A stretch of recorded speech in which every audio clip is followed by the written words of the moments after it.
Pas de TGV au Royaume-Uni. Ici, le concept de train à grande vitesse semble relever du fantasme ferroviaire. La grande vitesse? Je ne crois pas avoir déjà expérimenté la grande vitesse au Royaume-Uni. C'est quoi la définition au juste? Les trains ne vont pas très vite ici. C'est terrible.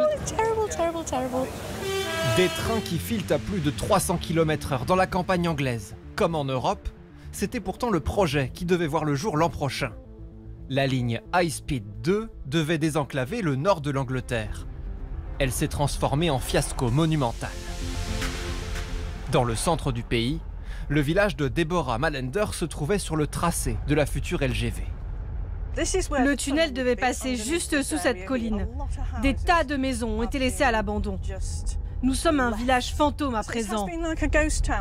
Une cinquantaine de propriétaires ont été contraints de vendre leurs maisons à l'État britannique pour faire place au nouveau chemin de fer, qui finalement ne verra pas le jour. Le propriétaire de cette maison a été forcé de la vendre, après des années à subir des pressions. Peu après, il est mort, et tout ça pour rien. Face à une explosion des coûts, le Royaume-Uni a tiré le frein d'urgence. Toute la portion nord du projet a été abandonnée. La LGV britannique ne reliera plus que Londres à Birmingham, soit 200 km, l'équivalent d'un Paris-Lille. Mais ce tronçon accumule lui aussi les embûches.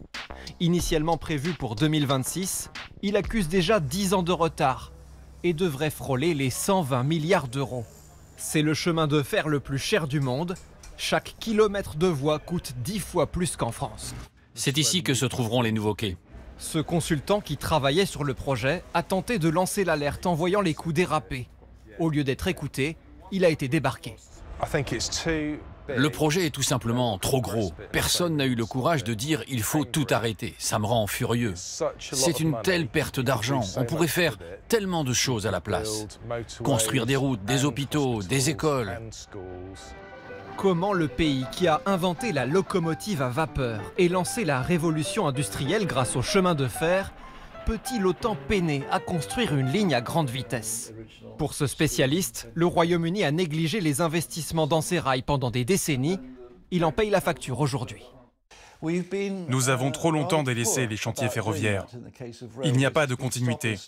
Résultat, les coûts augmentent et on perd les savoir-faire. L'avantage de la Grande-Bretagne, c'est que les grands pôles urbains sont relativement proches les uns des autres, ce qui limite en théorie l'intérêt de la très grande vitesse. Tant mieux pour les Britanniques, car pour l'instant, la seule grande vitesse qui leur soit réellement accessible, c'est pour quitter le pays à bord de l'Eurostar.